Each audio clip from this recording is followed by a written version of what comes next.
നമ്മുടെ അല്പസമയത്തെ ദൈവവചന ധ്യാനത്തിനായി ലൂക്കോസിന്റെ സുവിശേഷം 10-ാം അധ്യായം 20-ാമത്തെ തിരുവെഴുത്ത് നമുക്ക് ശ്രദ്ധിക്കാം. ലൂക്കോസ് സുവിശേഷം 10-ാം അധ്യായം 20-ാമത്തെ വചനം. എങ്കിലും ഭൂതങ്ങൾ നിങ്ങൾക്ക് കീഴടങ്ങുന്നതിലല്ല, നിങ്ങളുടെ പേര് സ്വർഗത്തിൽ എഴുതിയിരിക്കുന്നതിലത്രേ സന്തോഷിക്കുവിൻ. ആ നാഴികയിൽ അവൻ പരിശുദ്ധാത്മാവിൽ ആനന്ദിച്ച് പറഞ്ഞത്, പിതാവേ, സ്വർഗത്തിനും ഭൂമിക്കും കർത്താവായുള്ളവേ, നീ ഇവ ജ്ഞാനികൾക്കും വിവേകികൾക്കും മറച്ച് ശിശുക്കൾക്ക് വെളിപ്പെടുത്തിയിരിക്കുന്നത് കൊണ്ട് ഞാൻ നിന്നെ വാഴ്ത്തുന്നു. അതേ പിതാവേ, ഇങ്ങനെ നിനക്ക് പ്രസാദം തോന്നിയല്ലോ. ഈ വെള്ളിയാഴ്ച രാത്രിയിൽ ഈ ഓൺലൈൻ സർവീസിൽ ഞങ്ങളെ കാണുന്ന കേൾക്കുന്ന എല്ലാ വാത്സല്യ സഹോദരി സഹോദരന്മാർക്കും ദൈവമക്കൾക്കും യേശുക്രിസ്തുവിന്റെ നിസ്തുല്യമായ നാമത്തിൽ സ്നേഹവന്ദനങ്ങളെ അറിയിക്കുന്നു. ലൂക്കോസിന്റെ സുവിശേഷം 10-ാമത്തെ അധ്യായത്തിൽ നമ്മളിപ്പോൾ വായിച്ചതായ 20-ാമത്തെ വാക്യം, എങ്കിലും ഭൂതങ്ങൾ നിങ്ങൾക്ക് കീഴടങ്ങുന്നതിലല്ല, നിങ്ങളുടെ പേര് സ്വർഗത്തിൽ എഴുതിയിരിക്കുന്നതിലത്രേ സന്തോഷിക്കുവീൻ എന്ന് യേശു കർത്താവ് പറഞ്ഞത് ആരോടാണ്, അല്ലെങ്കിൽ ഏത് സാഹചര്യത്തിലാണ് യേശു കർത്താവ് ഈ കാര്യം വ്യക്തമാക്കിയത്? അത് മനസ്സിലാക്കുവാൻ കഴിയണമെങ്കിൽ അതിൻ്റെ 17 മുതലുള്ള ഭാഗങ്ങൾ വായിക്കുക. ആ 17-ാമത്തെ വാക്യം മുതൽ നമ്മൾ കാണുന്നത്, ആ 70 പേർ സന്തോഷത്തോടെ മടങ്ങി വന്നു.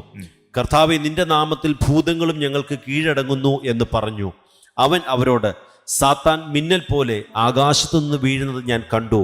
പാമ്പുകളെയും തേളുകളെയും ശത്രുവിന്റെ സകല ബലത്തെയും ചവിട്ടുവാൻ ഞാൻ നിങ്ങൾക്ക് അധികാരം തരുന്നു. ഒന്നും നിങ്ങൾക്ക് ഒരിക്കലും ദോഷം വരുത്തുകയും ഇല്ല. എങ്കിലും ഭൂതങ്ങൾ നിങ്ങൾക്ക് കീഴടങ്ങുന്നതിലല്ല, നിങ്ങളുടെ പേർ സ്വർഗത്തിൽ എഴുതിയിരിക്കുന്നതിൽ അത്രേ സന്തോഷിപ്പേ. ആ 70 പേർ സന്തോഷത്തോടെ മടങ്ങി വന്നു. ആരാണ് ആ 70 പേർ? ആ 70 പേർ ആരെന്ന് മനസ്സിലാക്കാൻ കഴിയണമെങ്കിൽ ആ 10-ാം അധ്യായത്തിന്റെ 1-ാമത്തെ വാക്യം നിങ്ങൾ ശ്രദ്ധിക്കണം. അനന്തരം കർത്താവ് വേറെ 70 പേരെ നിയമിച്ചു. താൻ ചെല്ലുവാനുള്ള ഓരോ പട്ടണത്തിലേക്കും സ്ഥലത്തിലേക്കും അവരെ തനിക്ക് മുമ്പായി ഈരണ്ടായി അയച്ചു. അവരോട് പറഞ്ഞത്, കൊയ്ത്ത് വളരെയുണ്ട് സത്യം, വേലക്കാരോ ചുരുക്കം. ആകയാൽ കൊയ്ത്തിന്റെ യജമാനോട് തന്റെ കൊയ്ത്തിന് വേലക്കാരെ അയക്കേണ്ടതിന് അപേക്ഷിക്കുകയും. കർത്താവ് വേറെ 70 പേരെ നിയമിച്ചു, വേറെ 70 പേരെ നിയമിച്ചു എന്ന് അവിടെ എഴുതിയിരിക്കുമ്പോൾ അതിനു മുൻപും ഒരു നിയമനം നടന്നിട്ടുണ്ട് എന്നുള്ളത് വളരെ വ്യക്തമാണ്. വേറെ 70 പേരെ നിയമിച്ചു എന്ന് 10-ാം അധ്യായത്തിൽ പറയുമ്പോൾ 9-ാം അധ്യായത്തിലേക്ക് നിങ്ങൾ വരണം. ലൂക്കോസ് 9-ലേക്ക് വരണം. 9-ാം അധ്യായത്തിന്റെ 1-ാമത്തെ വാക്യം നോക്കുമ്പോൾ അവിടെ എഴുതിയിട്ടുണ്ട്, അവൻ 12 അടുക്കൽ വിളിച്ചു, സകല ഭൂതങ്ങളുടെ മേലും യാതികളെ സൗഖ്യമാക്കുവാനും അവർക്ക് ശക്തിയും അധികാരവും കൊടുത്തു. അവൻ 12 അടുക്കൽ വിളിച്ചു, സകല ഭൂതങ്ങളുടെ മേലും വ്യാധികളെ സൗഖ്യമാക്കുവാനും അവൻ അവർക്ക് ശക്തിയും അധികാരം കൊടുത്തു. ദൈവരാജ്യം പ്രസംഗിക്കുവാനും രോഗികൾക്ക് സൗഖ്യം വരുത്തുവാനും അവരെ അയച്ചു. അപ്പോൾ ലൂക്കോസ് സുവിശേഷം 9-ാം അധ്യായത്തിൽ 12 അപ്പോസ്തലന്മാരുടെ നിയമനം നമുക്കവിടെ കാണാം. 12 തിരഞ്ഞെടുത്തു. എന്തിനു വേണ്ടിയാണ് കർത്താവ് അവരെ തിരഞ്ഞെടുത്തത്? ഭൂതങ്ങളെ പുറത്താക്കുവാൻ, വ്യാധികളെ സൗഖ്യമാക്കുവാൻ, ദൈവരാജ്യത്തിന്റെ മർമ്മങ്ങളെ പ്രസംഗിക്കുവാൻ കർത്താവ് അവരെ അയച്ചു. എന്നാൽ 9-ാം അധ്യായത്തിൽ ഈ 12 അപ്പോസ്തലന്മാരെ നിയമിച്ച ഈ നിയമനത്തിന് ശേഷമാണ് ലൂക്കോസ് സുവിശേഷം 10-ാം അധ്യായത്തിലേക്ക് വരുമ്പോൾ അനന്തരം കർത്താവ് വേറെ 70 പേരെയും കൂടെ നിയമിച്ചു. താൻ ചെല്ലുവാനുള്ള ഓരോ പട്ടണത്തിലേക്കും സ്ഥലത്തേക്കും അവരെ തനിക്ക് മുൻപായി ഈരണ്ടായി അയച്ച് അവരോട് പറഞ്ഞത്. അപ്പോൾ യേശു കർത്താവ് എന്തിനു വേണ്ടിയാണ് ഈ 70 പേരെ നിയമിച്ചത്?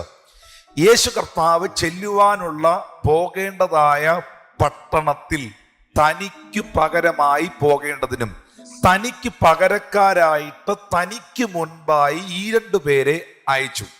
അപ്പോൾ ഇതിനകത്ത് ദൈവം തിരഞ്ഞെടുത്തത്, അല്ലെങ്കിൽ കർത്താവ് ചൂസ് ചെയ്തത്, എലക്ട് ചെയ്തത് എന്തിനു വേണ്ടിയാണ് എന്ന് ചോദിച്ചാൽ, തൻ്റെ അംബാസിഡർമാരായി, തൻ്റെ സ്ഥാനാധിപതികളായി, അല്ലെങ്കിൽ തന്നെ ഈ ഭൂമിയിൽ വെളിപ്പെടുത്തുന്നവരായി താൻ ചെയ്യേണ്ട പ്രവൃത്തികൾ അവരിലൂടെ തനിക്ക് ചെയ്തെടുക്കുവാൻ വേണ്ടി അവൻ 70 പേരെ നിയമിച്ചതായി ഞാനും നിങ്ങളും ഈ ഭാഗത്തുനിന്ന് വായിക്കുന്നുണ്ട്. ഈ ഓൺലൈൻ സർവീസ് ഇന്ന് ഈ രാത്രിയിൽ നിങ്ങൾ കണ്ടുകൊണ്ടിരിക്കുമ്പോൾ സർവശക്തനാകുന്ന ദൈവം ഒരു കുടുംബത്തിൽ നിന്ന്, ഒരു യാഥാസ്ഥിതികമായ പാരമ്പര്യ പശ്ചാത്തലത്തിൽ നിന്ന്, അല്ലെങ്കിൽ മറ്റേതെങ്കിലും വിഭാഗങ്ങളിൽ നിന്ന് ദൈവം നിങ്ങളെ തെരഞ്ഞെടുത്ത് ദൈവം നിങ്ങളെ നിങ്ങളുടെ ഭവനത്തിലോ നിങ്ങളുടെ ദേശത്തിലോ സഭയിലോ നിയമിച്ചിരിക്കുന്നു എങ്കിൽ ആ നിയമനം എന്തിനു വേണ്ടിയുള്ളത് എന്ന് ഈ ഭാഗത്തുനിന്ന് വളരെ വ്യക്തമാണ്. യേശു കർത്താവിന് ഈ ഭൂമിയിൽ തൻ്റെ പ്രവർത്തികൾ ചെയ്യുവാനുണ്ട്. യേശു കർത്താവിന് ഈ ഭൂമിയിൽ തൻ്റെ ജനത്തോട് സംസാരിക്കുവാനുണ്ട്. യേശു കർത്താവിന് തൻ്റെ മഹത്വം ഈ ഭൂമിയിൽ വെളിപ്പെടുത്തുവാനുണ്ട്. അതിനായി ദൈവം നിയോഗിച്ചത്, അതിനായി ദൈവം തിരഞ്ഞെടുത്തത് ദൂതന്മാരെ അല്ല. നമുക്കറിയാം, ദൈവത്തിൻ്റെ ദൂതന്മാരെ ദൈവം സൃഷ്ടിക്കുമ്പോൾ മനുഷ്യരെക്കാൾ ശ്രേഷ്ഠരായിട്ടാണ് അവരെ സൃഷ്ടിച്ചത്. അതുകൊണ്ടാണ് സങ്കീർത്തനം 8-ാം അധ്യായത്തിൽ നമ്മൾ കാണുന്നത്, അവൻ ദൂതന്മാരെക്കാൾ മനുഷ്യരെ അല്പം താഴ്ത്തി, കുറച്ചും കൂടെ താഴ്ത്തി, പക്ഷെ തേജസ്സും ബഹുമാനവും അവരെ അണിയിച്ചു എന്ന് ദൈവത്തിന്റെ വചനത്തിൽ കാണുന്നു. എന്നാൽ ദൈവത്തിന്റെ ദൂതന്മാർ മനുഷ്യരെക്കാൾ ശക്തരാണ്, അവർ ശക്തമായ പ്രവൃത്തികൾ ചെയ്യുന്നവരാണ്. ഈ ഞായറാഴ്ച ദിവസം അതിനെക്കുറിച്ച് സവിസ്തരമായി ദൈവം അനുവദിച്ചാൽ നമുക്ക് കേൾക്കാം. പക്ഷേ നാം മനസ്സിലാക്കേണ്ട ഏറ്റവും വലിയ ഒരു സത്യം, ഒരു യാഥാർത്ഥ്യം എന്ന് പറയുന്നത്, ഈ ദൂതന്മാർക്ക് പോലും ദൈവം കൊടുക്കാത്ത ഒരു ഉത്തരവാദിത്വമുണ്ട്. ഈ ദൂതന്മാർക്ക് പോലും ദൈവം കൊടുക്കാത്ത ഒരു പദവിയുണ്ട്. അത് മറ്റൊന്നല്ല, സുവിശേഷം, ജീവനുള്ള ദൈവത്തിന്റെ വചനം ഈ ഭൂമിയിൽ അറിയിക്കുക എന്ന ദൗത്യം, എന്ന ഉത്തരവാദിത്വം ദൈവം ദൂതന്മാർക്കല്ല കൊടുത്തത്, മനുഷ്യരെയാണ്, തൻ്റെ സൃഷ്ടിയാണ്, എന്നെയും നിങ്ങളെയുമാണ് ഈ ഉത്തരവാദിത്വം ദൈവം ഏൽപ്പിക്കുവാനിടയായത്. ദൂതന്മാരെക്കാൾ വളരെ ശ്രേഷ്ഠകരമായ നിലയിൽ സർവശക്തനാകുന്ന ദൈവം ഈ ദൗത്യം നമ്മെ ഏൽപ്പിച്ചു. നമുക്കറിയാം, ഒരു ദൈവത്തിന്റെ ദൂതൻ നമ്മുടെ പട്ടണത്തിലോ നമ്മുടെ സിറ്റിയിലോ നമ്മുടെ രാജ്യത്തിലോ ഇറങ്ങി വന്ന് നിന്നുകൊണ്ട് യേശുക്രിസ്തു ജീവനുള്ള ദൈവമെന്ന് തന്നെ വെളിപ്പെടുത്തി പറഞ്ഞാൽ മനുഷ്യൻ അമ്പരന്ന് പേടിച്ച് നെടുമ്പാട് വീണത് വിശ്വസിക്കും. കാരണം അത്ര ശക്തന്മാരായ ദൂതന്മാർ അത് ഒന്ന് പറയുമ്പോൾ വിശ്വസിക്കാതിരിക്കാൻ യാതൊരു നിർവാഹവുമില്ല. പക്ഷെ ദൂതന്മാർക്ക് ആ ഒരു ഉത്തരവാദിത്വം സ്വർഗത്തിലെ ദൈവം കൈമാറാതെ ദൈവത്തിന്റെ വചനത്തെ പ്രസംഗിക്കുക, ദൈവരാജ്യം പ്രസ്താവിക്കുക, കർത്താവിന്റെ വചനത്തെ അടയാളങ്ങളാൽ അത്ഭുതങ്ങളാൽ ഉറപ്പിക്കുക എന്നുള്ള ആ വലിയ ദൗത്യം സർവശക്തനാകുന്ന ദൈവം എനിക്കും നിങ്ങൾക്കും നൽകിയതോർത്ത് ഇന്ന് രാത്രി ഞാൻ ദൈവത്തിന് നന്ദിയോടെ സ്തോത്രം ചെയ്യുന്നു. ഇവിടെ വ്യക്തമായി വായിക്കുന്നു, കർത്താവ് പോകുവാനുള്ള, ചെല്ലാനുള്ള പട്ടണത്തിലേക്ക്, സ്ഥലത്തേക്ക് അവരെ തനിക്ക് മുൻപായി ഈരണ്ടായിട്ട് അയച്ചു. നമുക്കറിയാം, ആ 70 ശിഷ്യന്മാർ ഈരണ്ടായി അവർ പട്ടണത്തിലേക്ക് പോകുന്ന സമയത്ത് കർത്താവ് അവരോട് പറഞ്ഞതായ ഒരു വലിയ സന്ദേശമുണ്ട്. കൊയ്ത്ത് വളരെ ഉണ്ട്, സത്യം, വേലക്കാരോ ചുരുക്കം. ആകയാൽ കൊയ്ത്തിന്റെ യജമാനനോട് തൻ്റെ കൊയ്ത്തിന് വേലക്കാരെ അയക്കേണ്ടതിന് അപേക്ഷിക്കുവിൻ. അനവധിയായ ശുശ്രൂഷകർ, കർത്തൃവേലക്കാർ, കൊയ്യുവാനുള്ളവർ, ആത്മാക്കളെ കൊയ്തെടുക്കുവാനുള്ളവർ ഉണ്ടാകേണ്ടതിനു വേണ്ടി നിങ്ങൾ പിതാവായ ദൈവത്തോട് പ്രാർത്ഥിക്കുവിൻ. നമ്മൾ പലപ്പോഴും അനവധിയായ കാര്യങ്ങൾ ദൈവത്തോട് പ്രാർത്ഥിക്കുന്നവരും ദൈവത്തോട് അപേക്ഷിക്കുന്നവരുമാണ്. എന്നാൽ സർവശക്തനാകുന്ന ദൈവം നമ്മോട് ആവശ്യപ്പെട്ടിരിക്കുന്നു, നിങ്ങൾ വിശേഷാൽ ഇങ്ങനൊരു കാര്യത്തിന് വേണ്ടി പ്രാർത്ഥിക്കണമെന്ന്, പിതാവിനോട് അപേക്ഷിക്കണമെന്ന്. എന്താണ് ദൈവം യേശുക്രിസ്തു നമ്മോട് അറിയിച്ചതായ ആ അപേക്ഷ, അല്ലെങ്കിൽ ആ വിഷയം എന്താണ്? ആ വിഷയം ഇതാണ്: വേലക്കാർ വളരെ ചുരുക്കമാണ്. കൊയ്ത്തിന് വേലക്കാരുണ്ടാകേണ്ടതിന്, വേലക്കാരെ, ശുശ്രൂഷകരെ കർത്താവ് എഴുന്നേൽപ്പിക്കേണ്ടതിന് പിതാവായ ദൈവത്തോട് നിങ്ങൾ പ്രാർത്ഥിക്കുവീൻ, അപേക്ഷിക്കുവീൻ എന്നാണ് യേശു കർത്താവ് അറിയിച്ചത്. അങ്ങനെയാണെങ്കിൽ ഇന്ന് ഈ രാത്രി ഈ സർവീസ് കാണുമ്പോൾ ഒരു ശുശ്രൂഷകൻ എന്ന നിലയിൽ, ഒരു സുവിശേഷകൻ എന്ന നിലയിൽ ഞാൻ വളരെ ആത്മാർത്ഥതയോടെ ദൈവത്തോട് പ്രാർത്ഥിക്കുന്നു. കർത്താവേ, ഈ കാലഘട്ടത്തിൽ കർത്താവിൻ്റെ ഹൃദയം അറിഞ്ഞ്, അവൻ്റെ മനസ്സ് ആരാഞ്ഞറിഞ്ഞ് അവൻ്റെ വേല ചെയ്യുവാൻ, അവൻ്റെ വചനം പ്രസംഗിക്കുവാൻ അനവധിയായ ശുശ്രൂഷകരെ അനവധി ഇടങ്ങളിൽ സ്വർഗത്തിലെ ദൈവം എഴുന്നേൽപ്പിക്കുവാനിടയാകട്ടെ. ഞാൻ ഇന്ന് ഈ സർവീസ് കാണുന്ന നിങ്ങളെ നോക്കി, നിങ്ങളുടെ ഭവനത്തിലും അനേക സുവിശേഷകരുണ്ടാകട്ടെ, നിങ്ങളുടെ പട്ടണത്തിലും അനേക ശുശ്രൂഷകരുണ്ടാകട്ടെ. ഈ ലൈവ് സർവീസ് എന്നെ കാണുന്ന കേൾക്കുന്ന ഓരോ വ്യക്തികളും യേശു കർത്താവിൻ്റെ വചനവും അവൻ്റെ നാമവും ലോകത്തിന് കൊടുക്കുന്നവരായി, അവൻ്റെ മഹത്വത്തിനായി പ്രവർത്തിക്കുന്നവരായി തീരുവാൻ പരിശുദ്ധാത്മാവ് ഇടയാക്കട്ടെ. അത് സംഭവിക്കട്ടെ എന്ന് ഞാൻ യേശുവിൻ്റെ നാമത്തിൽ ദൈവത്തോട് പ്രാർത്ഥിക്കുന്നു. എന്നാൽ ഈ 70 പേരെ കർത്താവ് തിരഞ്ഞെടുത്ത് രണ്ടുപേരായി ഐക്യമത്യപ്പെട്ടുകൊണ്ട് കർത്താവ് അവരെ പട്ടണത്തിലേക്ക് അയച്ചു. ഈ പട്ടണത്തിൽ പുറപ്പെട്ടു പോയി ശുശ്രൂഷ ചെയ്ത് സുവിശേഷം അറിയിച്ച്, അല്ലെങ്കിൽ ദൈവരാജ്യത്തിന്റെ മർമ്മങ്ങൾ പ്രസ്താവിച്ച് മടങ്ങി വന്ന ഈ ശിഷ്യന്മാർ, അവരെ കുറിച്ച് ബൈബിൾ എഴുതിയിരിക്കുന്നത് 17-ാമത്തെ വാക്യത്തിൽ എഴുതിയിരിക്കുന്നത്, ആ 70 പേർ സന്തോഷത്തോടെ മടങ്ങി വന്നു എന്നാണ്. യേശു കർത്താവ് തിരഞ്ഞെടുത്തയച്ച, യേശു കർത്താവ് പട്ടണത്തിലേക്ക് അയച്ച, ഊരുകളിലേക്കും ഗ്രാമങ്ങളിലേക്കും അയച്ച, അത് ശ്രദ്ധിക്കേണ്ട ഒരു കാര്യമാണ്. പട്ടണത്തിൽ മാത്രമല്ല അവന് ശുശ്രൂഷയുള്ളത്, ഗ്രാമങ്ങളിലുമുണ്ട്. ഗ്രാമങ്ങളിൽ മാത്രമല്ല അവന് ശുശ്രൂഷയുള്ളത്, ഊരുകളിലുമുണ്ട്. യേശു കർത്താവിൻ്റെ ആഗ്രഹം ഏതെങ്കിലും ഒരു വിഭാഗം മാത്രം കർത്താവിൻ്റെ സ്നേഹവും വചനവും സുവിശേഷവും അറിയണം എന്നുള്ളതല്ല. സകല ജാതികളും അവൻ്റെ മഹത്വം കാണണം. സകല ദേശത്തിലും കർത്താവിൻ്റെ നാമം പ്രസിദ്ധമാകണം. സകലരും ജീവനുള്ള ഏക സത്യ നിത്യ ദൈവമായ യേശു ക്രിസ്തുവിനെ അറിയണം, അവനെ രക്ഷിതാവായി സ്വീകരിക്കണം. ഇത് ദൈവത്തിന്റെ ആഗ്രഹമാണ്. ഈ താല്പര്യം ഇന്ന് ഈ സർവീസ് കാണുന്ന എത്ര പേർക്കുണ്ട്? ഹല്ലേലൂയ. അവർ കരങ്ങളെ ഉയർത്തി അവരായിരിക്കുന്ന സ്ഥലത്തിൽ ദൈവത്തിനൊന്ന് സ്തോത്രം ചെയ്തേ. കർത്താവേ, ഞാൻ നിമിത്തം, എൻ്റെ കുടുംബം നിമിത്തം, എൻ്റെ ദേശത്തിൽ, എൻ്റെ ഭവനത്തിൽ, എൻ്റെ പട്ടണത്തിൽ ഞാനുമായി ബന്ധപ്പെടുന്ന ഓരോ വ്യക്തികൾക്കും ആമീൻ സ്തോത്രം, യേശു കർത്താവിനെ ലഭിക്കുവാൻ ഇടയായി തീരട്ടെ. ഞാൻ ഇന്ന് നിങ്ങളെ നോക്കി പറയുന്നു, നിങ്ങളിലൂടെ അനേകർക്ക് യേശു ക്രിസ്തുവിനെ ലഭിക്കട്ടെ. ഒരു മതം അടിച്ചേൽപ്പിക്കലല്ല, ഒരു ജാതി അടിച്ചേൽപ്പിക്കലല്ല, ഒരു പ്രത്യേക വിഭാഗത്തിന്റെ സംഘടനയുടെ കഥ പറച്ചിലല്ല. ഏക സത്യ നിത്യ ദൈവമായ യേശു ക്രിസ്തുവിനെ നിങ്ങളിലൂടെ അനേകർക്ക് ലഭിക്കുവാൻ പരിശുദ്ധാത്മാവ് ഇടവരുത്തട്ടെ. അതിനായിട്ടൊരു വലിയ വാഞ്ച നിങ്ങളുടെ ഉള്ളത്തിൽ ഉണ്ടാകണം. ഈ 70 പേർ സന്തോഷത്തോടെ മടങ്ങി വന്നു. എന്തായിരുന്നു അവരുടെ സന്തോഷത്തിന്റെ കാരണം? അവർ വളരെ ഹാപ്പിയാണ്, അവര് വളരെ സന്തോഷമുള്ളവരാണ്. അവരുടെ സന്തോഷത്തിന്റെ കാരണം, കർത്താവേ, നിന്റെ നാമത്തിൽ ഭൂതങ്ങളും ഞങ്ങൾക്ക് കീഴടങ്ങുന്നു എന്ന് പറഞ്ഞു. അവർ അതിശയത്തോടെയാണ് ഈ കാര്യം കർത്താവിനോട് ഭയങ്കര സന്തോഷമായിട്ടാണ് വന്ന് പറയുന്നത്. അവരൊരിക്കലും അങ്ങനെ ഒരു കാര്യം അവരിലൂടെ, അവരുടെ ശുശ്രൂഷയിലൂടെ, അവരുടെ പ്രാർത്ഥനയിലൂടെ സംഭവിക്കുമെന്ന് ഒരിക്കലും ചിന്തിച്ചതല്ല, വിചാരിച്ചതല്ല, നനച്ചതല്ല. അവർ സന്തോഷത്തോടെ മടങ്ങി വന്നിട്ട് കർത്താവിനോട് പറയുന്നു, യേശുവേ, നിന്റെ നാമം പറഞ്ഞപ്പോൾ, നിന്റെ പേര് പറഞ്ഞപ്പോൾ തന്നെ ഭൂതങ്ങൾ അവിടെ ഞങ്ങൾക്ക് കീഴടങ്ങി. ഹല്ലേലൂയ. പൈശാചിക ശക്തികൾ യേശുക്രിസ്തുവിന്റെ നാമത്തിന്റെ മുൻപിൽ കീഴടങ്ങിയ ആ വാർത്ത സാക്ഷാൽ യേശുക്രിസ്തുവിനോട് തന്നെ അവർ ഡയറക്റ്റ്ലി വന്ന് അറിയിക്കുകയാണ്. ഈ റിപ്പോർട്ട് കർത്താവ് കേൾക്കുമ്പോൾ യേശു അവരോട് പറഞ്ഞു, സാത്താൻ മിന്നൽ പോലെ ആകാശത്ത് നിന്ന് വീഴുന്നത് ഞാൻ കണ്ടു. ഈ സർവീസ് ഇന്ന് കാണുന്ന എൻ്റെ മാന്യ സഹോദരി സഹോദരന്മാർ, ഈ ഭാഗം ഒന്ന് ശ്രദ്ധിക്കണം.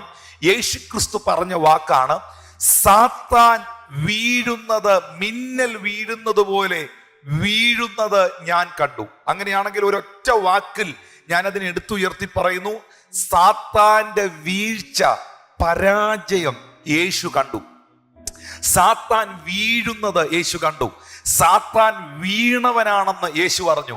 ഇത് പഴയ നിയമ ഭാഗത്തിലേക്ക് നാം പോകുന്ന സാഹചര്യത്തിൽ യെശയ്യാവിന്റെ പ്രവചന പുസ്തകങ്ങളിലും എഗസ്കേൽ പ്രവാചകന്റെ പുസ്തകങ്ങളിലും ചേർത്ത് പഠിക്കുമ്പോൾ സാത്താന്റെ വീഴ്ചയെ പറ്റി വളരെ വ്യക്തമായി രേഖപ്പെടുത്തിയിട്ടുണ്ട്. നമുക്കറിയാവുന്ന ഒരു വാക്കാണ് അരുണോദയ പുത്രനായ ശുക്രൻ. അവൻ വെട്ടേറ്റ് നിലത്തു വീണു. അവനെയാണ് നാം ലൂസിഫർ എന്ന് വിളിക്കുന്നത്.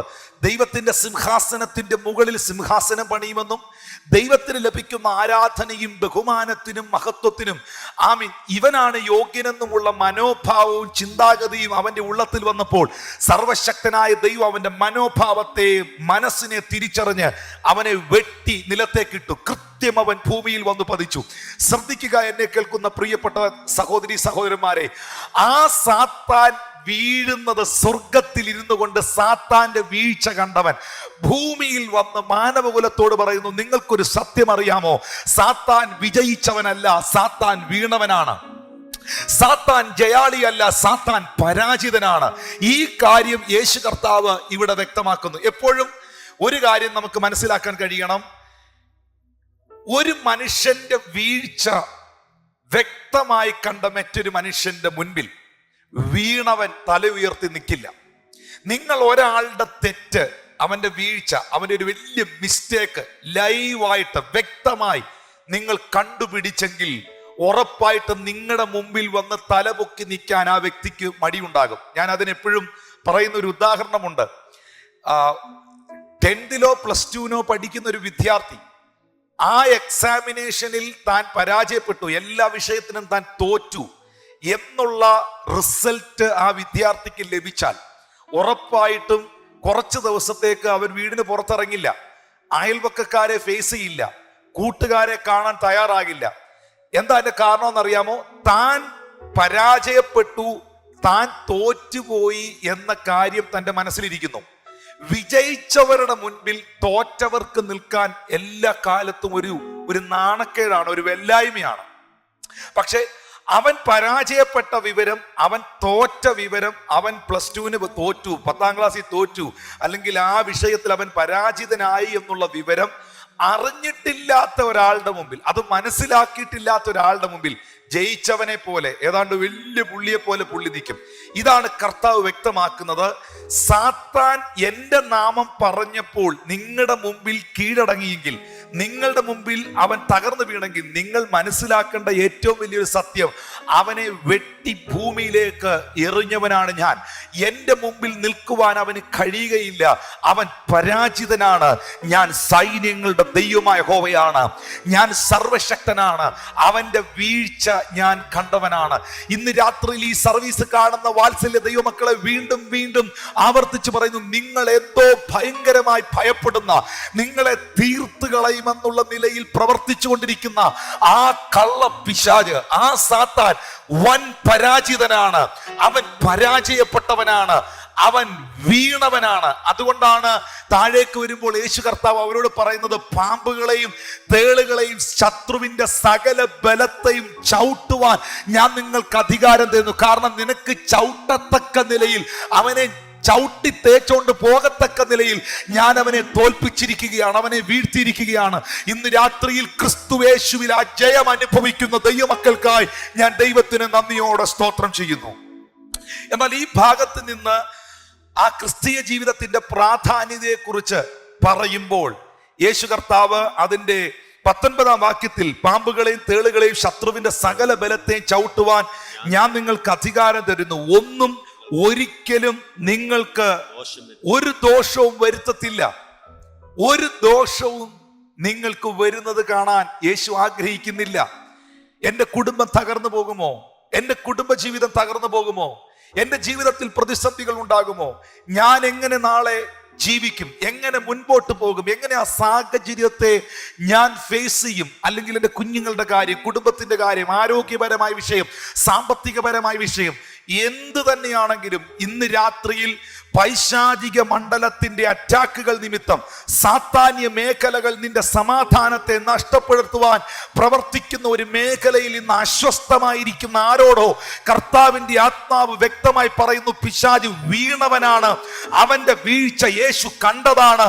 അവന് നിന്റെ മേലോ, നിന്റെ കുടുംബത്തിന്റെ മേലോ, നിന്റെ തലമുറയുടെ മേലോ യാതൊരു അവകാശവുമില്ല.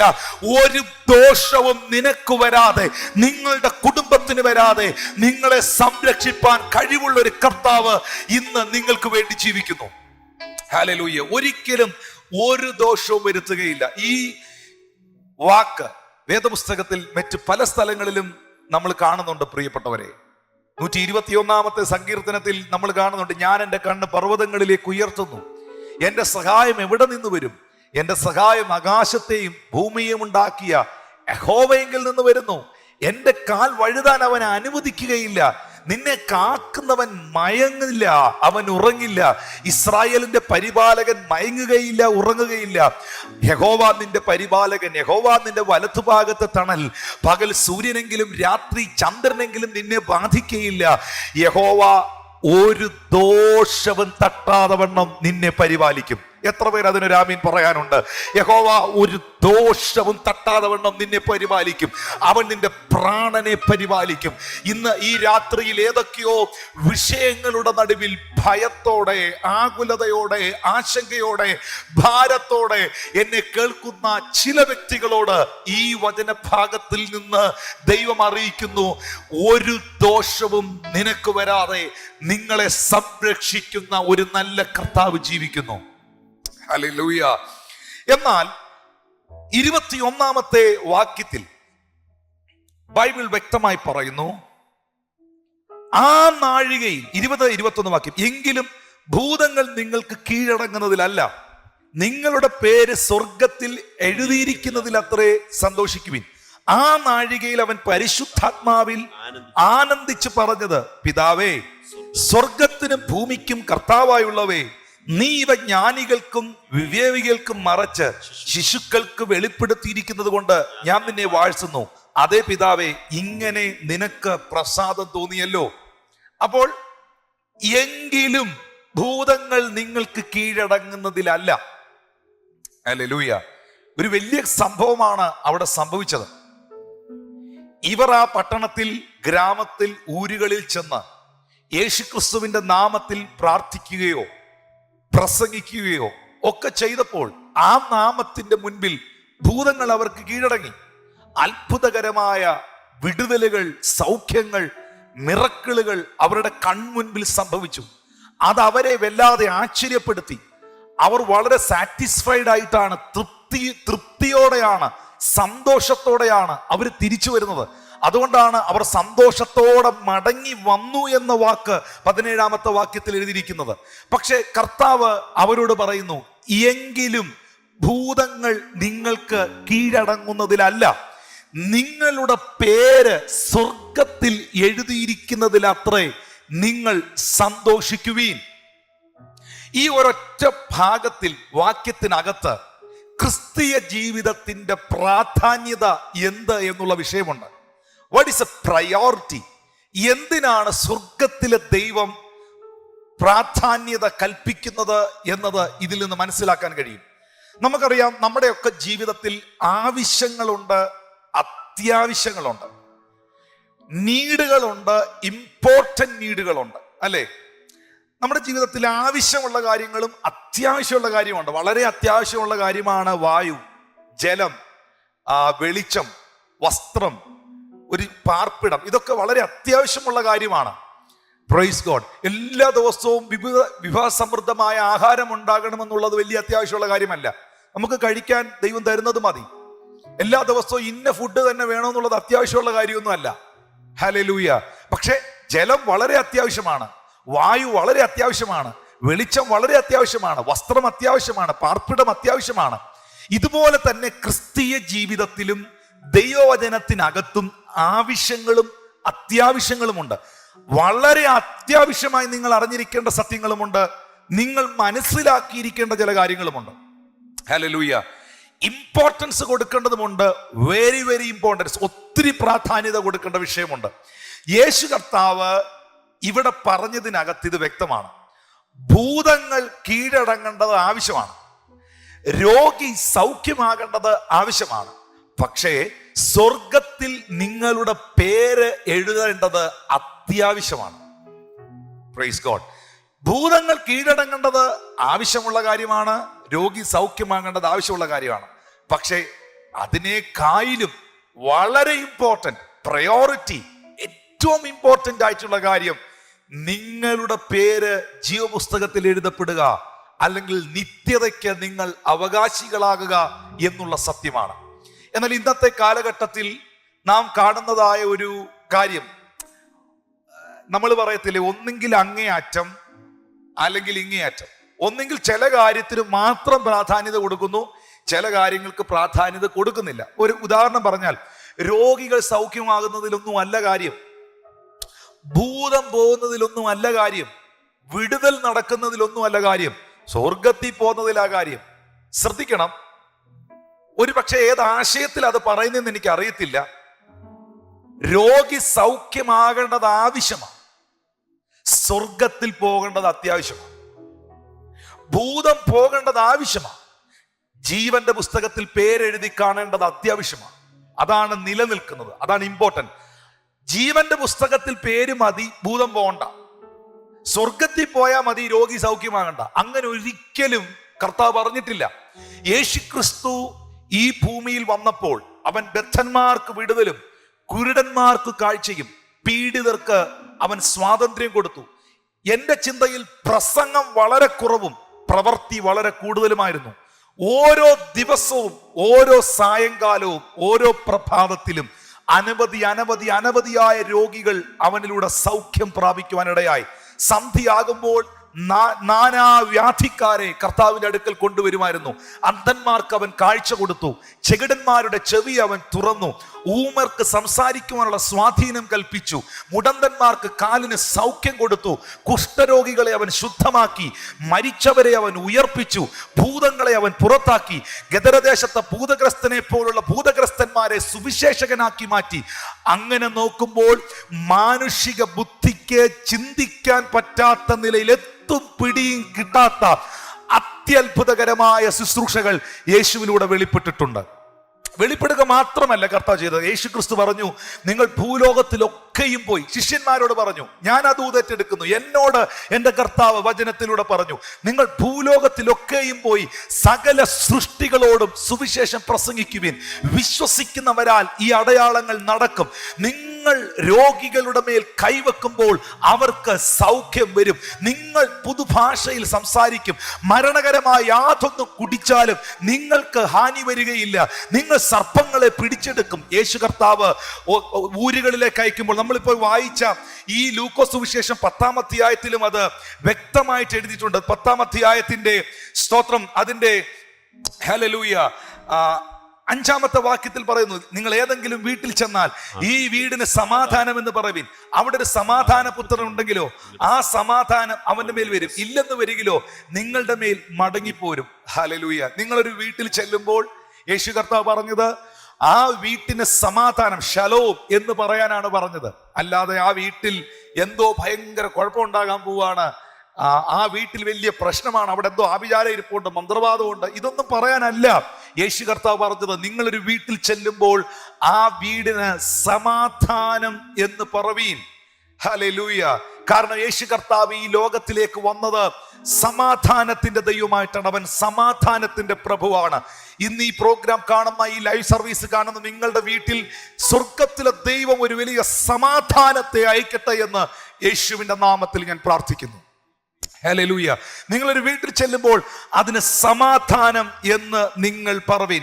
ഇനി ഈ വിശുദ്ധ ബൈബിളിൽ മത്തായിയുടെ സുവിശേഷം 10-ാം അധ്യായത്തിലേക്ക് വരുമ്പോൾ, 10-ാം അധ്യായത്തിന്റെ, താങ്ക് യു ലോർഡ് ജീസസ്, അതിന്റെ 7-8 വാക്യങ്ങളിൽ എഴുതിയിരിക്കുന്നു, നിങ്ങൾ പോകുമ്പോൾ സ്വർഗരാജ്യം സമീപിച്ചിരിക്കുന്നു എന്ന് ഘോഷിക്കുവിൻ, രോഗികളെ സൗഖ്യമാക്കുവിൻ, മരിച്ചവരെ ഉയർപ്പിക്കുവിൻ, കുഷ്ഠരോഗികളെ ശുദ്ധമാക്കുവിൻ, ഭൂതങ്ങളെ പുറത്താക്കുവിൻ. സൗജന്യമായി നിങ്ങൾക്ക് ലഭിച്ചു, സൗജന്യമായി നിങ്ങൾ കൊടുക്കുവിൻ. അപ്പോൾ രോഗികൾ സൗഖ്യമാകേണ്ടത് ആവശ്യമാണ്, ഭൂതങ്ങൾ പോകേണ്ടത് ആവശ്യമാണ്, വിടുതലുകൾ നടക്കേണ്ടത് ആവശ്യമാണ്. പക്ഷേ ജീവന്റെ പുസ്തകത്തിൽ പേരെഴുതി കാണേണ്ടത്, മരണാനന്തര ജീവിതത്തിൽ നിങ്ങൾ നിത്യതയിലെത്തേണ്ടത് അത്യാവശ്യമാണ്. വെരി വെരി വെരി ഇമ്പോർട്ടന്റ് ആണ്. വളരെ പ്രയോറിറ്റി കൊടുക്കേണ്ട, പ്രാധാന്യത കൊടുക്കേണ്ട ഒരു വിഷയമാണ്. അതിനു വേണ്ടിയാകണം ഈ ഭൂമിയിലെ നമ്മുടെ ജീവിതം. ഹല്ലേലൂയ. ഞാൻ വീണ്ടും ആവർത്തിക്കുന്നു ആ ഭാഗത്തിൽ നിന്ന്. രോഗശാന്തിക്ക് വിലയുണ്ടോ എന്ന് അറിയണമെങ്കിൽ രോഗിയോട് ചോദിക്കണം. തലവേദനയുമായി നടക്കുന്ന ആളിനോട് ചോദിക്കണം, തലവേദന പോകുന്നതിൽ, സൗഖ്യമാകുന്നതിൽ കാര്യമുണ്ടോ എന്ന്. നടുവിനകത്ത് ബെൽറ്റ് കെട്ടി നടക്കുന്ന ആളിനോട് ചോദിക്കണം, നട്ടല്ലേ കർത്താവ് സൗഖ്യമാക്കുന്നതിൽ എന്തെങ്കിലും കാര്യമുണ്ടോ എന്ന്. ക്യാൻസറിന് കീമോതെറാപ്പി എടുക്കുന്നവരുടെ വളരെ ആശങ്കയിലിരിക്കുന്നവരോട് ചോദിക്കണം, യേശുക്രിസ്തു ആ ക്യാൻസർ രോഗത്തിന് സൗഖ്യം തരുന്നത് കൊണ്ട് വല്ല വാല്യൂ ഉണ്ടോന്ന്. പ്രിയപ്പെട്ടവരെ, ഒരു കാര്യത്തിന് നമ്മൾ വാല്യൂ കൊടുത്ത് മറ്റൊരു കാര്യത്തിന് നമ്മൾ വാല്യൂ കൊടുക്കാതെ പോകുന്നവരാകരുത്. നമ്മുടെ ജീവിതത്തിൽ ആവശ്യമുണ്ട്, നമ്മുടെ ജീവിതത്തിൽ അത്യാവശ്യമുണ്ട്. നമ്മുടെ ജീവിതത്തിലെ ആവശ്യമുള്ള കാര്യമാണ് സൗഖ്യം, ജീവിതത്തിൽ ആവശ്യമുള്ള കാര്യമാണ് സമാധാനം, ജീവിതത്തിൽ ആവശ്യമുള്ള കാര്യമാണ് നമ്മുടെ സാമ്പത്തിക വിഷയങ്ങൾ. ഇതെല്ലാം പണമില്ലാതെ ഈ ലോകത്ത് ജീവിക്കാൻ പറ്റത്തില്ല. ഇതെല്ലാം നമ്മുടെ ആവശ്യങ്ങളാണ്, നമ്മുടെ നീഡുകളാണ്. പക്ഷെ ഈ നീഡുകളുടെ മുൻപിൽ, ഈ ആവശ്യങ്ങളുടെ മുൻപിൽ പലരും അത്യാവശ്യങ്ങളെ മറന്നു പോകുന്നു. ഈ ആവശ്യങ്ങളുടെ മുൻപിൽ, ഈ നീഡുകളുടെ മുമ്പിൽ വെരി വെരി ഇമ്പോർട്ടന്റ് ആയിട്ടുള്ള ഒരു കാര്യം മറന്നു പോകുന്നു. അത് നിത്യജീവനാണ്. പണത്തിനു വേണ്ടി ഓടി നിത്യത കളയരുത്. രോഗസൗഖ്യത്തിനും വിടുതലുകൾക്കും മാത്രം പ്രാധാന്യത കൊടുത്ത് നിത്യതയെക്കുറിച്ച് ജനത്തെ അറിയിക്കാതിരിക്കരുത്. ആമീൻ. മരണാനന്തര ജീവിതമുണ്ടെന്ന് പറയാതിരിക്കരുത്. നിത്യരക്ഷകനായ ക്രിസ്തുവുണ്ടെന്നും അവനിൽ വിശ്വസിക്കുന്നവർക്ക് നിത്യജീവനുണ്ടെന്നും അവനിൽ വിശ്വസിക്കാത്തവർക്ക് ന്യായവിധി ഉണ്ടെന്നും പറയാൻ വിട്ടുപോകരുത്. അങ്ങനെയാണെങ്കിൽ ഇതൊരു ബാലൻസ് ലൈഫാണ്. Christian life is A balanced life. ഇത് വളരെ ബാലൻസിൽ പോകേണ്ട ഒരു കാര്യമാണ്. ശ്രദ്ധിക്കുക, ഈ ഭാഗത്തിൽ നിന്ന് ഞാൻ നിങ്ങളോട് പറയട്ടെ, എങ്കിലും ഭൂതങ്ങൾ നിങ്ങൾക്ക് കീഴടങ്ങുന്നതിലല്ല. പക്ഷെ ഭൂതം കീഴടങ്ങണം. കീഴടങ്ങിയല്ലോ യേശുവിന്റെ ശുശ്രൂഷയിൽ. ഈ പല രോഗങ്ങളുടെയും പ്രശ്നങ്ങളുടെയും പ്രതിസന്ധികളുടെയും പിറകിൽ പൈശാചികമായ ഒരു ഡിപ്പാർട്ട്മെന്റ് ആണ്. യേശു കർത്താവിന്റെ ശുശ്രൂഷയിലും യേശു കർത്താവ് ഇത് വ്യക്തമാക്കിയിട്ടുണ്ട്. ഒരിക്കൽ യേശു കർത്താവിന്റെ അടുക്കൽ കേൾവി ഇല്ലാത്ത, കേൾവി നഷ്ടപ്പെട്ട, സംസാരിക്കാൻ കഴിയാത്ത, ഊമനും ചെകിടനുമായ ഒരു ചെറുപ്പക്കാരനെ പ്രാർത്ഥിക്കാൻ കൊണ്ടുവന്നു. അവന്റെ പിതാവ് പ്രാർത്ഥിക്കാൻ കൊണ്ടുവന്നു. ആദ്യം പ്രാർത്ഥിക്കാനായിട്ട് കൊണ്ടുവന്നത് ശിഷ്യന്മാരുടെ അടുക്കലാണ്. ശിഷ്യന്മാർക്ക് അവനെ സുഖപ്പെടുത്തുവാൻ ആ സാഹചര്യത്തിൽ കഴിഞ്ഞില്ല. ആ പിതാവ് ഒരു പരാതി പോലെ യേശുവിന്റെ അടുക്കൽ വന്നിട്ട് പറഞ്ഞു, ഗുരു, നിന്റെ ശിഷ്യന്മാരുടെ അടുക്കൽ എൻ്റെ മകനെ പ്രാർത്ഥിക്കാൻ കൊണ്ടുവന്നു, പക്ഷെ അവർക്ക് അവനെ സൗഖ്യമാക്കാൻ പറ്റിയില്ല. നിനക്ക് കഴിയുമെങ്കിൽ അവനെ മനസ്സലിഞ്ഞ് സൗഖ്യമാക്കണം. അപ്പൊ കർത്താവ് പിതാവിനോട് ചോദിക്കുന്നുണ്ട്, യേശു ചോദിക്കുന്നുണ്ട്, എനിക്ക് കഴിയുമെങ്കിൽ എന്നോ? വിശ്വസിക്കുന്നവന് സകലവും സാധ്യമാണ്. നമുക്കറിയാം, യേശു കർത്താവ് ആ ചെറുപ്പക്കാരനെ നോക്കിയിട്ട് പറഞ്ഞു, ഊമനും ചെകിടനുമായ ആത്മാവേ, അവനെ വിട്ടുപോക. ഉടനെ ആ ആത്മാവ് അവനെ നിലത്ത് വലിച്ചിഴച്ച് അവനെ വിട്ടുപോയി. എഴുന്നേറ്റ് വന്നപ്പോൾ അവൻ കേൾവിയുള്ളവനായി. എഴുന്നേറ്റ് വന്നപ്പോൾ അവൻ സംസാരിക്കുന്നവനായി. അപ്പോൾ യേശുക്രിസ്തു എന്താണ് അവിടെ, ഏത് വാക്കാണ് ഉപയോഗിച്ചത്? നിന്റെ ചെവി തുറക്കട്ടെ എന്നല്ല കർത്താവ് പറഞ്ഞത്, നിനക്ക് സംസാരശേഷി മടങ്ങി വരട്ടെ എന്നല്ല യേശുക്രിസ്തു പറഞ്ഞത്. ഊമനും ചെകിടനുമായ ആത്മാവേ, ഇവനെ വിട്ടുപോ. അപ്പോൾ ഒരു സ്പിരിറ്റ്, ഒരാത്മാവായിരുന്നു അവന്റെ കാതുകളെ ബന്ധിച്ച്, അവന്റെ അധരങ്ങളെ ബന്ധിച്ച് അവനെ ആ നിലയിലാക്കിയത്.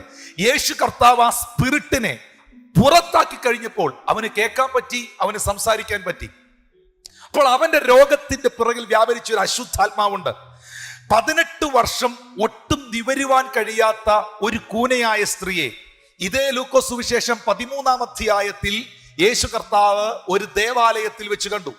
യേശു അവളെ മുന്നിലേക്ക് വിളിച്ചു. അവൾ യേശു കർത്താവിന്റെ അടുക്കൽ ചെന്നു. ബൈബിൾ പറയുന്നു, യേശു അവളുടെ മേൽ കൈവച്ചു. അവൾ ക്ഷണത്തിൽ നിവർന്ന് ദൈവത്തെ മഹത്വപ്പെടുത്തി.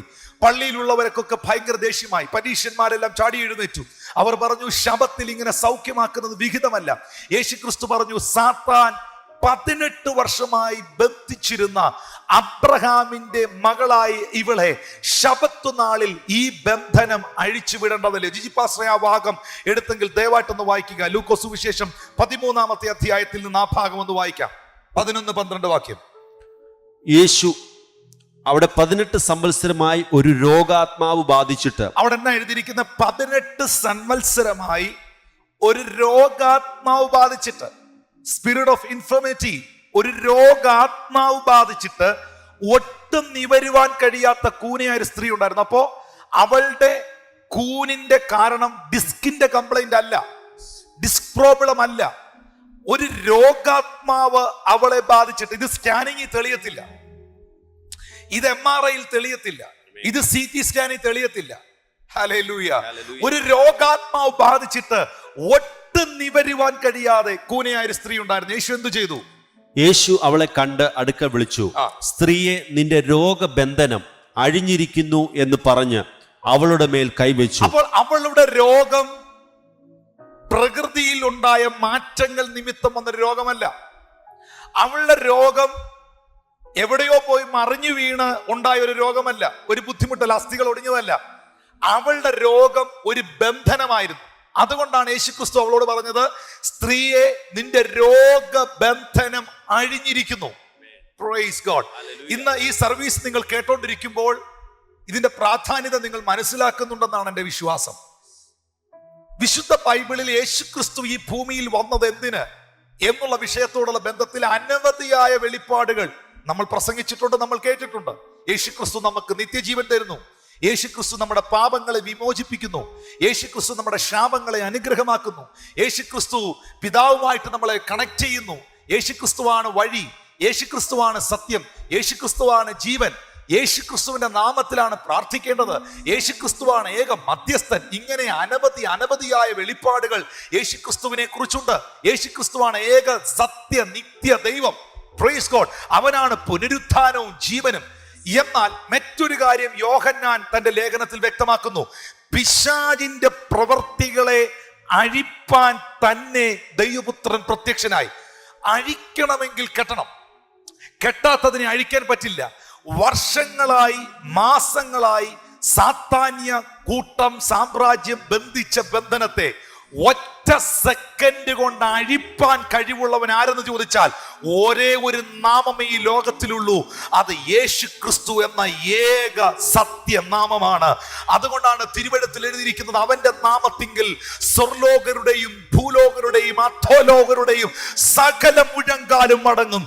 യേശു ക്രിസ്തു കർത്താവ് എന്ന് സകല നാവും ഏറ്റുപറയേണ്ടി വരും. അങ്ങനെയാണെങ്കിൽ നോക്കുക, ആ സ്ത്രീയുടെ കൂന് ഒരു ബന്ധനമായിരുന്നു. അതാണ് നിന്റെ രോഗബന്ധനം അഴിഞ്ഞിരിക്കുന്നു എന്ന് പറഞ്ഞത്. താഴേക്ക് വരുമ്പോഴാണ് പരീശന്മാരോട് യേശുക്രിസ്തു പറയുന്നത്, സാത്താൻ 18 സംവത്സരമായി ബന്ധിച്ച ഇവളെ ശബത്ത് നാളിൽ ഇവളുടെ ബന്ധനം അഴിച്ചുവിടേണ്ടതല്ലയോ? ഇവളും അബ്രഹാമിന്റെ മകളായതുകൊണ്ട്. ഹല്ലേലൂയ.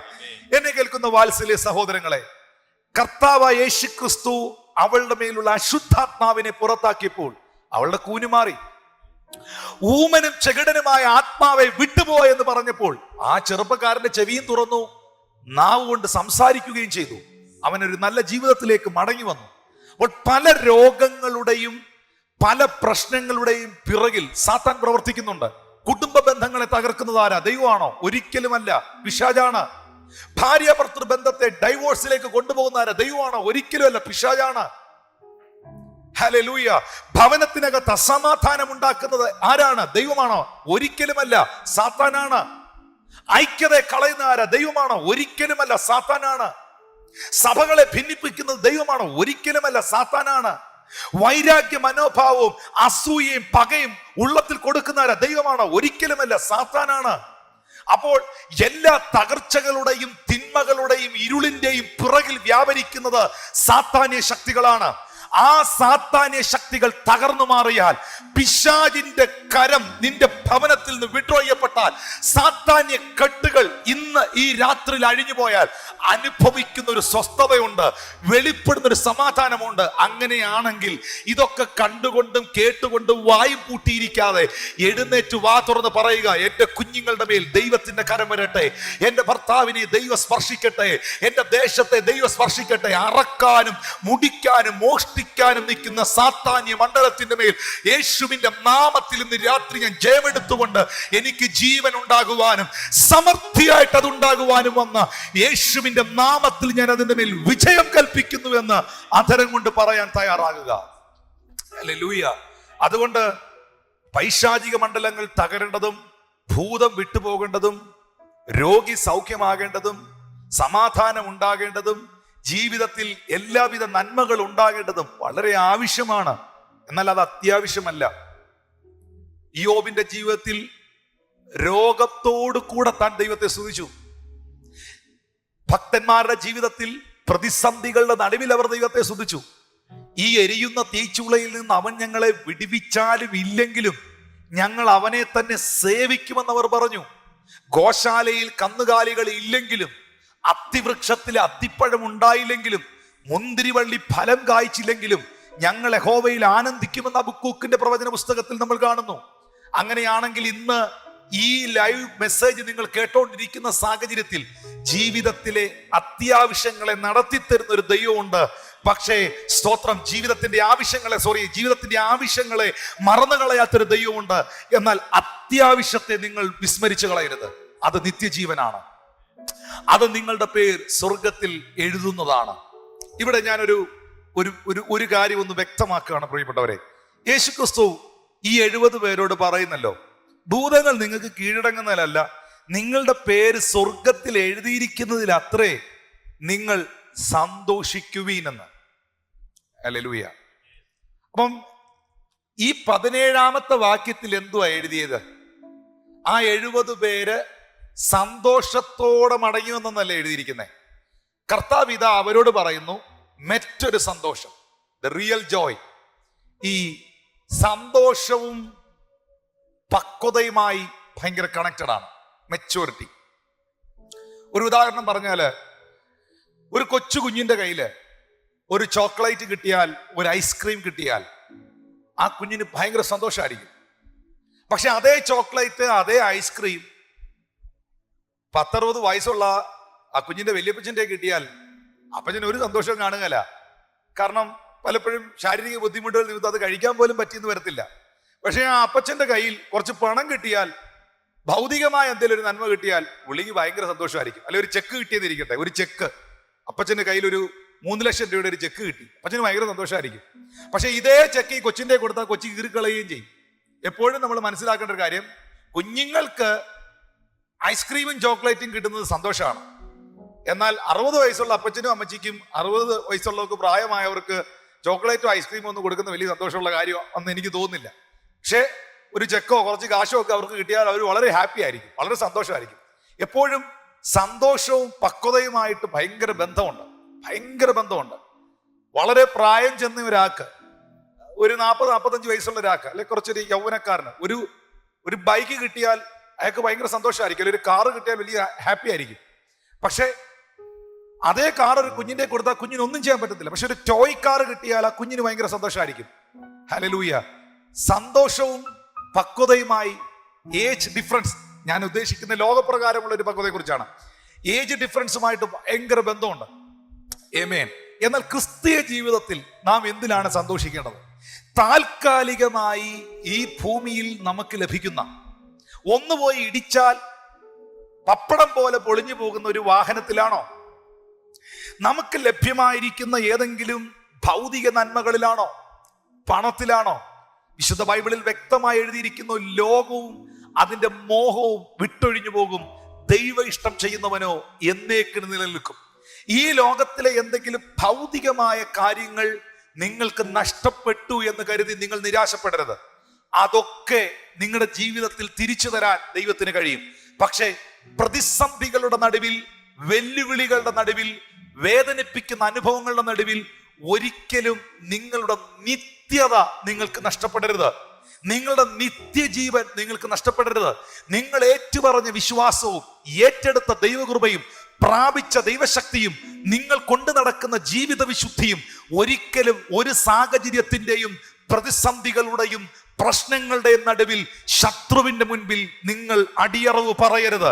ഇന്ന് രാത്രിയിൽ ആ വിഷയം ഏറ്റെടുക്കുന്നവർക്കായി ദൈവത്തെ സ്തുതിക്കുന്നു. അബ്രഹാം യാഗം കഴിക്കുവാൻ മോറിയ മലയിലേക്ക് പോകുമ്പോൾ ഇസഹാക്കിന്റെ കയ്യിൽ വിറക് കൊടുത്തു. അബ്രഹാം തന്റെ കയ്യിൽ കത്തിയും തീയും കരുതി. നമുക്കറിയാം, ഇത്തിരി പോകുന്ന തീ, ഒരു കത്തി, അത് ശരിക്കും പറഞ്ഞാൽ ഇസഹാക്കിന്റെ കയ്യിൽ കൊടുത്തിട്ട് ആ വലിയ വിറക് കെട്ട്, ഒരു വ്യക്തിയെ യാഗമാക്കാനുള്ള വിറക് കെട്ട്, ആ വലിയ വെയിറ്റ് അബ്രഹാം എടുത്ത് പിടിക്കണമായിരുന്നു. പക്ഷെ ഒരിക്കലും അബ്രഹാം ആ വിറക് കെട്ട് എടുത്ത് ചുമന്നില്ല. അത് ഇസഹാക്കിന്റെ കൊടുത്തു. പക്ഷേ വീട്ടിൽ നിന്ന് കത്തിച്ചു കൊണ്ടുപോകുന്ന, യാഗത്തിന് വേണ്ടി കത്തിച്ചു കൊണ്ടുപോകുന്ന ആ തീ അബ്രഹാം വളരെ സേഫ് ആയിട്ട് കൊണ്ടുപോയി. കാരണം തീ ഉണ്ടെങ്കിലേ യാഗം നടക്കത്തുള്ളൂ.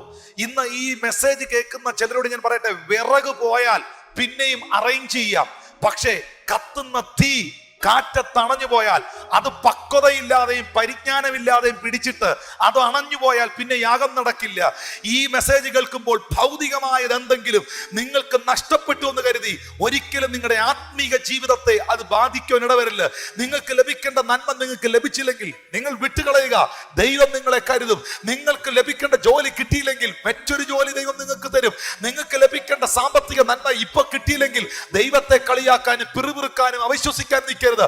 അടുത്ത വാതിൽ ദൈവം തുറന്നു തരും. അതുകൊണ്ടാണ് അബ്രഹാമിനെ കുറിച്ച് എഴുതിയിരിക്കുന്നത്, വിശ്വാസത്താൽ അബ്രഹാം ശക്തിപ്പെട്ടു, വാഗ്ദത്തം പ്രാപിച്ചവൻ പ്രവർത്തിപ്പാൻ ശക്തനെന്ന് അവൻ ഉറച്ചു.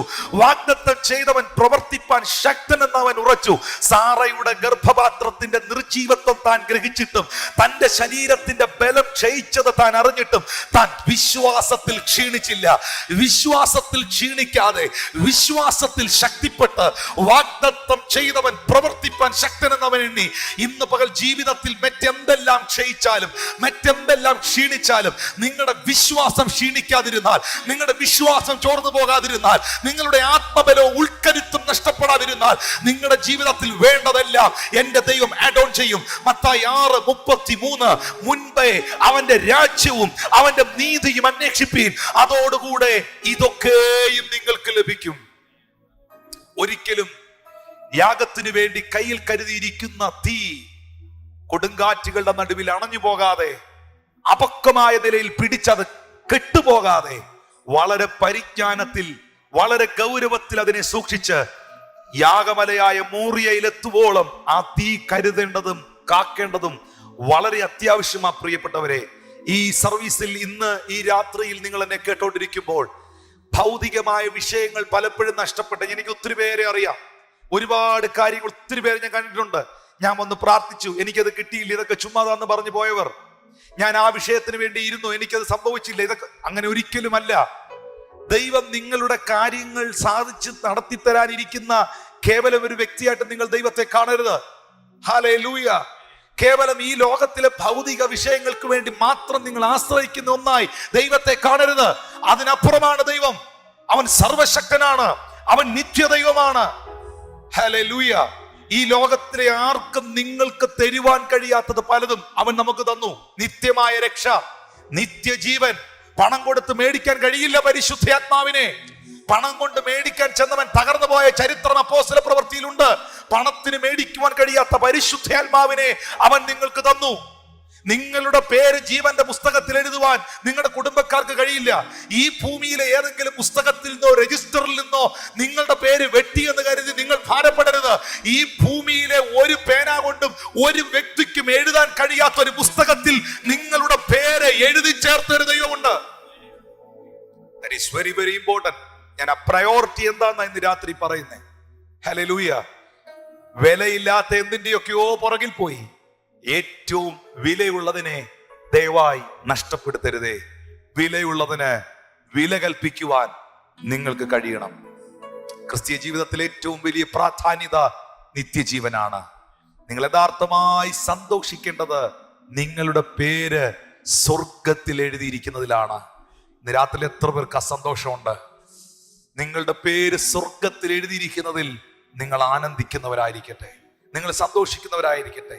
ഇന്ന് എന്റെ പ്രാണനെ ഞാൻ വിട്ടാലും, ഇന്ന് മരിച്ചാലും എന്റെ ആത്മാവ് നിത്യതയിലെത്തും, എത്തേണ്ട അടുത്തെത്തും. ഇന്ന് രാത്രി കാഹളം ധ്വനിച്ചാലും, ഹല്ലേലൂയ, എന്റെ കർത്താവ് ഇന്ന് രാത്രി മടങ്ങി വന്നാലും ആ വരവെങ്കിൽ ഞാൻ എടുക്കപ്പെടും എന്ന പൂർണ്ണ നിശ്ചയവും ഉറപ്പുമുള്ള ദൈവമക്കൾക്കായി ഈ രാത്രി ഞാൻ കർത്താവിനെ സ്തോത്രം ചെയ്യുന്നു. എന്നാൽ ഒരു കാര്യം കൂടി ഈ ഭാഗത്തുനിന്ന് പറഞ്ഞ് പ്രാർത്ഥിക്കട്ടെ. ഭൂതങ്ങൾ നിങ്ങൾക്ക് കീഴടങ്ങുന്നതിലല്ല, നിങ്ങളുടെ പേര് സ്വർഗത്തിൽ എഴുതിയിരിക്കുന്നതിൽ അത്രേ നിങ്ങൾ സന്തോഷിക്കേണ്ടത് എന്ന് യേശു പറയുമ്പോൾ, കർത്താവായ 70 പേരെ തിരഞ്ഞെടുത്ത സമയത്ത് അവരുടെ പേര് സ്വർഗത്തിൽ എഴുതി. ഒന്നുകൂടെ പറയാം, ഭൂതങ്ങൾ നിങ്ങൾക്ക് കീഴടങ്ങുന്നതിലല്ല, നിങ്ങളുടെ പേര് സ്വർഗത്തിൽ എഴുതാൻ പോകുന്നതിൽ അത്രയെന്നല്ല പറഞ്ഞിരിക്കുന്നേ, എഴുതിയിരിക്കുന്നതിൽ അത്രേ നിങ്ങൾ സന്തോഷിക്കേണ്ടത്. അപ്പോൾ അവരുടെ പേര് കർത്താവ് അവരെ തെരഞ്ഞെടുത്തപ്പോൾ, അവരെ വേർതിരിച്ചപ്പോൾ, അവൻ്റെതാക്കി മാറ്റിയപ്പോൾ, അവന്റെ പ്രവൃത്തികൾക്കായി അവന്റെ പദ്ധതികൾക്കായി അവൻ അവരെ നിയോഗിച്ചപ്പോൾ അവരറിയാതെ അവരുടെ പേര് ജീവന്റെ പുസ്തകത്തിൽ ദൈവം എഴുതി. Praise God, hallelujah. ഈ രാത്രിയിൽ ഈ സന്ദേശം കേൾക്കുന്ന ദൈവമക്കളോട് ഞാൻ പറയുന്നു, നിങ്ങൾ അറിയാത്തത് പലതും, നിങ്ങളോട് പറഞ്ഞിട്ടില്ലാത്തത് പലതും എന്റെ കർത്താവ് നിങ്ങൾക്ക് വേണ്ടി ഒരുക്കി കഴിഞ്ഞു. നിങ്ങളോട് എല്ലാം ഒന്നും പറഞ്ഞിട്ടില്ല, എല്ലാം ഒന്നും കർത്താവ് നിങ്ങളെ അറിയിച്ചിട്ടില്ല, എല്ലാം ഒന്നും വ്യക്തമാക്കിയിട്ടില്ല. നിങ്ങളോട് പറയാത്തതും നിങ്ങളോട് അറിയിക്കാത്തതുമായ പലതും നിങ്ങൾ അവനിൽ വിശ്വസിച്ചപ്പോൾ, അവന്റെ നാമത്തിന് വേണ്ടി ചുവടുവെച്ചപ്പോൾ, അവനിൽ ആശ്രയിക്കുവാനും എന്റെ ദൈവത്തിൽ വിശ്വസിക്കുവാനും നിങ്ങൾ തുടങ്ങിയപ്പോൾ എന്റെ കർത്താവ് നിങ്ങൾക്ക് വേണ്ടി കരുതി കഴിഞ്ഞു.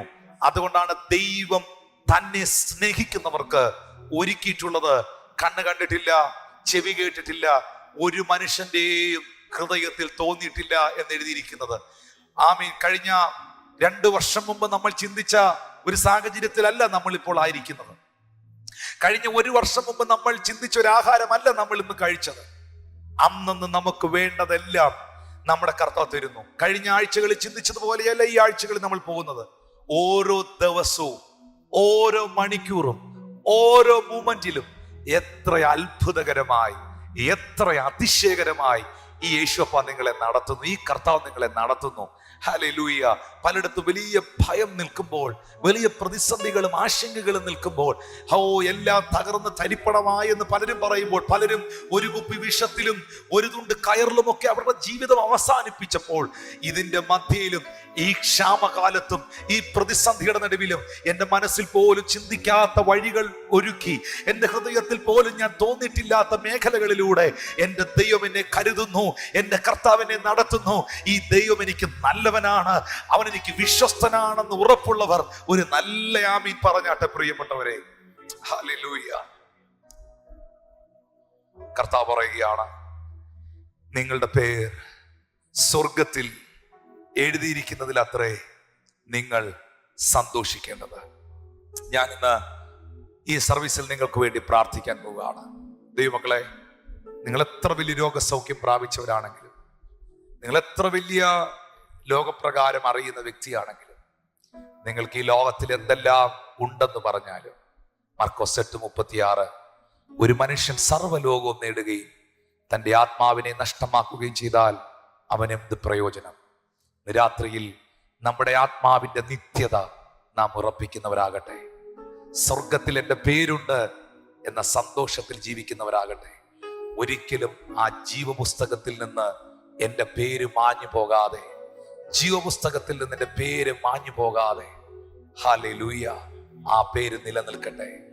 നല്ലവനും വിശ്വസ്തനുമായ ദാസനെ എന്ന വിളി കേൾക്കുവാൻ ദൈവം കൃപ ചെയ്യട്ടെ. ഒരു കോവിഡ് കാലഘട്ടത്തിലും, ഒരു പ്രതിസന്ധിയുടെ നടുവിലും, ഒരു ദാരിദ്ര്യത്തിന്റെ നടുവിലും, ഒരു പ്രകൃതിക്ഷോഭങ്ങളുടെ നടുവിലും ഒരിക്കലും ഞാൻ എൻ്റെ വിശ്വാസ ജീവിതത്തെ ഒരു പ്രതിസന്ധിക്കും അടിയറവിക്കില്ല. കാരണം സാത്താന്റെ വീഴ്ച എൻ്റെ അപ്പ കണ്ടു. സാത്താൻ വീഴുന്നത് യേശു കണ്ടു. അവന്റെ പരാജയം യേശു കണ്ടു എന്ന് മാത്രമല്ല, പാമ്പുകളെയും തേളുകളെയും ശത്രുവിന്റെ സകല ബലത്തെയും ചവിട്ടാനുള്ള അധികാരവും അവൻ എനിക്ക് തന്നു. ഞാൻ ജയാളിയാണ്. ക്രിസ്തുവിൽ എനിക്ക് വിജയമുണ്ട്. ഈ ഭൂമിയിൽ മാത്രമല്ല, നിത്യതയോളം. നമുക്ക് പ്രാർത്ഥിക്കാം. ഇന്ന് രാത്രിയിൽ ദൈവത്തിന്റെ വചനം നിങ്ങൾ കേൾക്കുമ്പോൾ ആ തിരുവചനത്തിന്റെ മുൻപിൽ എന്റെ പേര് സ്വർഗത്തിൽ എഴുതണം. അതെന്റെ അപ്പനോ എന്റെ അമ്മയ്ക്കോ എന്റെ പാസ്റ്ററിനോ എന്റെ മീതെ ഉള്ളവർക്കോ എന്റെ കുടുംബക്കാർക്കോ ആർക്കും പറ്റത്തില്ല. എന്റെ പേര് സ്വർഗത്തിൽ എഴുതാൻ യേശുക്രിസ്തുവിന് മാത്രമേ കഴിയത്തുള്ളൂ. അവിടെ എന്റെ പേരില്ലെങ്കിൽ, ഈ ഭൂമിയിൽ എവിടെയെല്ലാം എന്റെ പേരുണ്ടെന്ന് പറഞ്ഞാലും അതിനൊരു അർത്ഥവുമില്ല. അവിടെ എന്റെ പേരില്ലെങ്കിൽ, ഈ ഭൂമിയിലെ ഏതെല്ലാം പ്രസ്ഥാനങ്ങളുടെ വലിയ ലീഡറാണ് ഞാനെന്ന് പറഞ്ഞിട്ട് ഒരർത്ഥവുമില്ല. ഭൂതം പോകേണ്ടത് ആവശ്യമാണ്, രോഗി സൗഖ്യമാകേണ്ടത് ആവശ്യമാണ്, നിങ്ങൾക്കൊരു വഴി തുറക്കേണ്ടത് ആവശ്യമാണ്. പക്ഷേ അതിനേക്കാളെല്ലാം അത്യാവശ്യമാണ്, പ്രാധാന്യതയുള്ളതാണ് നിങ്ങളുടെ പേര് ജീവപുസ്തകത്തിൽ എഴുതപ്പെടുന്നത്. കാരണം വെളിപ്പാട് പുസ്തകം 20-ാം അധ്യായം 15-ാം വാക്യത്തിൽ എഴുതിയിരിക്കുന്നു, ജീവന്റെ പുസ്തകത്തിൽ പേരെഴുതി കാണാത്തവനെയും തീപ്പൊയ്കയിൽ തള്ളിയിടും. ഒരിക്കലും സാത്താന്റെയും അവന്റെ ദൂതന്മാരുടെയും ഒപ്പം കിടക്കേണ്ട ഒരു വ്യക്തിയല്ല ഞാൻ. സ്വർഗത്തിൽ എന്റെ കർത്താവിന്റെ സന്നിധിയിൽ അവനെ ആരാധിക്കേണ്ട, അവന്റെ മുഖം കണ്ട് അവനെ സ്തുതിക്കേണ്ടതായ നിത്യതയിൽ ജീവിക്കേണ്ട ഒരു മനുഷ്യനാണ് ഞാൻ. അതുകൊണ്ട് പാപത്തോട് ഞാൻ വിട പറയുകയാണ്, ലോകസ്നേഹത്തോട് വിട പറയുകയാണ്. മാറ്റപ്പെടുന്ന താൽക്കാലികമായ സുഖഭോഗങ്ങളെക്കാളും ഈ ലോകത്തിന്റെ പലതിനേക്കാളും അധികം എന്റെ കർത്താവിനും അവന്റെ വചനത്തിന് ഞാൻ പ്രയോറിറ്റി കൊടുക്കുകയാണ്. എന്നെ തന്നെ സമർപ്പിക്കുന്നു യേശുവേ. അതിനായി എന്നെ നിന്റെ കയ്യിലേക്ക് തരുന്നു. ഞാൻ ഇതുവരെ രക്ഷിക്കപ്പെട്ട ഒരു വ്യക്തിയല്ല. ഇതുവരെ എന്റെ ജീവിതം ഞാൻ കർത്താവിനായി സമർപ്പിച്ചിട്ടുണ്ട്. ഈ തിരുവെഴുത്തിന്റെ മുൻപിൽ എന്റെ ലൈഫിനെ പൂർണ്ണമായി ഞാൻ യേശുവിനായി സമർപ്പിക്കുന്നു.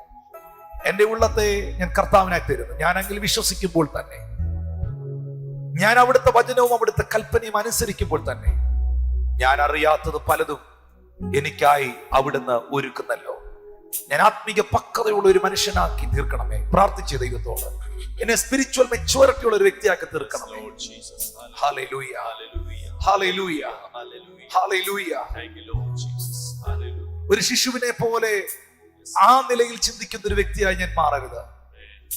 ഈ ലോകത്തിലെ എന്തെങ്കിലും താൽക്കാലികമായ കാര്യങ്ങളുടെ പുറകിൽ പോകുന്ന ഒരാളാകരുത്. നിലനിൽക്കുന്ന നിത്യതയ്ക്കായി, നിലനിൽക്കുന്ന നഗരത്തിനായി എന്നെ തന്നെ സമർപ്പിക്കുന്നു. പ്രാർത്ഥിക്കുമോ എന്റെ കൂടെ? അങ്ങനെയുള്ളവർ കർത്താവായ യേശുവേ, ഇന്ന് രാത്രിയിൽ എന്റെ ജീവിതത്തെ ഞാൻ അങ്ങേയ്ക്കായി സമർപ്പിക്കുന്നു. യേശുവേ, അവിടുന്ന് എനിക്ക് തരുന്ന സൗഖ്യവും അവിടുന്ന് എനിക്ക് തരുന്ന ഭൗതിക നന്മകളും എന്റെ ആവശ്യങ്ങളാണ്. പക്ഷെ എന്റെ അത്യാവശ്യം, എന്റെ പ്രയോറിറ്റി നിത്യജീവനാണ്, നിത്യതയാണ്. ഞാൻ സന്തോഷിക്കേണ്ടത് താൽക്കാലികമായ ഏതെങ്കിലും വസ്തുവകകളിലല്ല. ഞാൻ സന്തോഷിക്കേണ്ടത് ഞാൻ കണ്ടിട്ടില്ലാത്തതും എന്നാൽ എനിക്കായി ഒരുക്കപ്പെട്ടിട്ടുള്ളതുമായ ആ നിത്യജീവനിലാണ്. ആ സന്തോഷം കൊണ്ട് എന്നെ നിറയ്ക്കേണ്ടതിന് യേശുവേ, ആ സന്തോഷം ഞാൻ അനുഭവിക്കേണ്ടതിന് നീ എന്റെ ഉള്ളത്തിലേക്ക് വരണമേ. എന്നെ നയിക്കണമേ. എന്റെ രക്ഷിതാവും എന്റെ കർത്താവുമായിരുന്ന് എന്നെ വഴി നടത്തണമേ.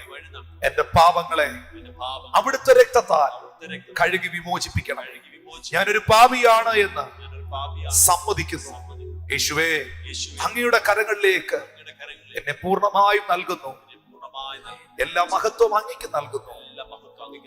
അവിടുത്തെ വരവിനായി എന്നെ ഒരുക്കണമേ. യേശുവിൻ നാമത്തിൽ തന്നെ. ആമേൻ, ആമേൻ. കർത്താവ് നിങ്ങളെ ധാരാളമായും സമൃദ്ധിയായിട്ടും അനുഗ്രഹിക്കട്ടെ. ക്രിസ്തീയ ജീവിതത്തിന്റെ ആവശ്യവും ക്രിസ്തീയ ജീവിതത്തിലെ അത്യാവശ്യവും, ക്രിസ്തീയ ജീവിതത്തിന്റെ നീഡും ക്രിസ്തീയ ജീവിതത്തിന്റെ ഇമ്പോർട്ടൻസും ഇന്ന് രാത്രിയിൽ കർത്താവ് നിങ്ങളെ അറിയിച്ചു. ഭൂതങ്ങൾ നിങ്ങൾക്ക് കീഴടങ്ങുന്നതിലല്ല, നിങ്ങളുടെ പേര് സ്വർഗത്തിൽ എഴുതിയിരിക്കുന്നതിലത്രേ നിങ്ങൾ സന്തോഷിക്കുകയും. May God bless you and I bless you in Jesus' almighty name. Good night.